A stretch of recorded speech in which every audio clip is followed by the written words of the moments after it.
Bonjour, bienvenue dans notre méditation sur la grâce. Aujourd'hui, c'est le 30 novembre et nous sommes dans Éphésiens chapitre 2, versets 2 et 3.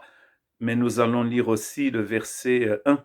Quant à vous, vous étiez morts à cause de vos fautes et de vos péchés, que vous pratiquiez autrefois conformément à la façon de vivre de ce monde, conformément au prince de la puissance de l'air, de l'esprit qui actuellement est à l'œuvre parmi les hommes rebelles. Nous tous aussi, nous étions de leur nombre, notre conduite était dictée par les désirs de notre propre nature, puisque nous accomplissions les volontés de la nature humaine et de nos pensées. Et nous étions, par notre condition même, destinés à la colère, tout comme les autres. Quant à vous, et après nous, ici, il parle. Il parle ici de son propre peuple, les Juifs, mais aussi des païens, c'est-à-dire de tout homme. Et ces trois versets, c'est quand même un résumé des premiers chapitres de l'épître de Paul aux Romains.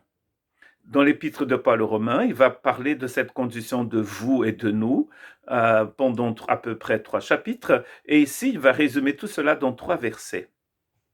D'abord, il a dit que nous étions morts, c'est-à-dire nous étions séparés par nos transgressions et par notre péché, ce qui veut dire rater la cible.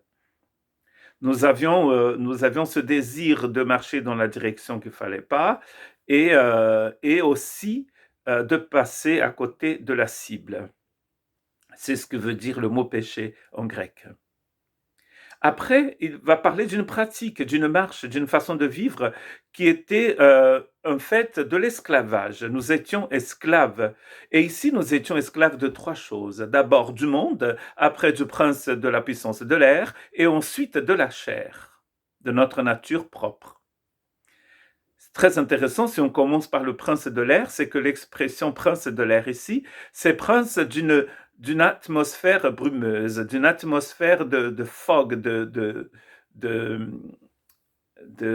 nébline, de quelque chose qui n'est pas clair, hein, comme l'hiver dans certains pays nordiques, enfin, du nord de la France ou en Grande-Bretagne. Hein. Il a des matinées comme ça où on ne voit pas très loin. Parfois, on voit ça aussi ici au Pays Basque, au bord de la Dour. Et nous n'arrivons pas à bien voir loin parce qu'il a cette atmosphère de film d'horreur. Vous savez, quand les gens sont perdus dans des marais où il y a des crocodiles et toutes sortes de bêtes sauvages. Et il y a donc cette nébline qui est là. En fait, c'est ça ici. Il n'y a pas de lumière. C'est le prince des ténèbres, mais c'est cette atmosphère qui fait peur. Nous étions esclaves de cet être-là et de tous ceux qui travaillent avec lui. Il est bien personnifié dans les Écritures. Hein. Nous étions esclaves de ce prince de la puissance de l'air. C'est un esprit, il dit ici, qui agit actuellement parmi les hommes qui se rebellent contre Dieu. Nous étions esclaves de cet ennemi-là. Et nous étions esclaves d'un système qu'il appelle ici le système du monde. Et dans les Écritures, le monde est en train de passer. Et quand on parle du royaume de Dieu, on parle du royaume qui arrive, qui vient. Et quand on parle du monde, on parle du présent, du siècle présent qui est en train de passer, de s'évanouir. Et quand nous construisons notre vie basée sur ce siècle présent, c'est comme cette maison qui a été construite sur le sable dont nous parle Jésus dans Matthieu chapitre 7. Cette maison qui est construite sur le sable, quand la tempête vient, elle s'en va. C'est le monde social, culturel, économique, politique. C'est ce système qui essaye de nous faire marcher dans une direction qui est tout à fait contraire à celle du Seigneur. Et ensuite, nous avons la chair, les désirs de la chair, ces désirs que sont dans cette nature qu'il appelle la nature propre, la nature de chacun. Cette nature qui a besoin, qui doit être crucifiée avec Jésus. Et le monde se nourrit des désirs de la chair. Et la chair se nourrit aussi des désirs du monde. Et entre les deux, nous avons ce prince.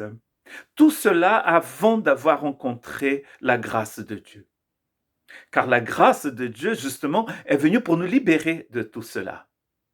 Pour que nous puissions marcher selon la volonté de Dieu et pas selon la volonté du monde, du prince des ténèbres et de la chair. Tout un programme.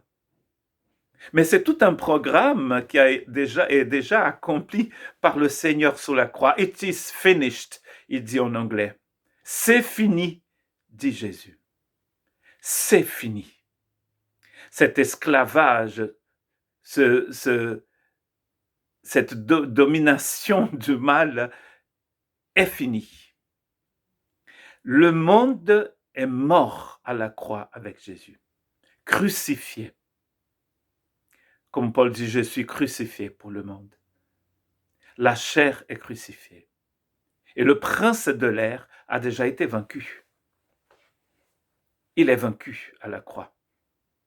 Et donc, les gens vivent dans un monde de mensonges quand ils s'éloignent de la grâce de Dieu. Et nous qui connaissons le Seigneur, si vous êtes un disciple du Seigneur, comment vivez-vous votre vie dans la grâce aujourd'hui? Nous avons une bataille constante, quotidienne contre ses ennemis.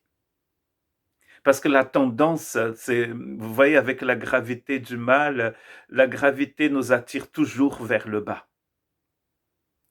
Il n'y a que Wonder Woman qui arrive à sauter 20 étages, je ne sais rien, mais c'est très difficile de monter, n'est-ce pas? Essayez de grimper sur le toit de votre maison sans échelle, sans rien, en sautant. Vous n'allez pas y arriver, car la gravité vous attire toujours vers le bas. Le mal attire les gens toujours vers le bas. Mais Dieu, dans cette lettre sublime, nous a placés dans les lieux célestes en Christ Jésus. Seul Dieu peut vous placer dans les lieux célestes. Sinon, vous tombez dans les trous du monde du prince de l'air et de la chair. Que Dieu vous bénisse.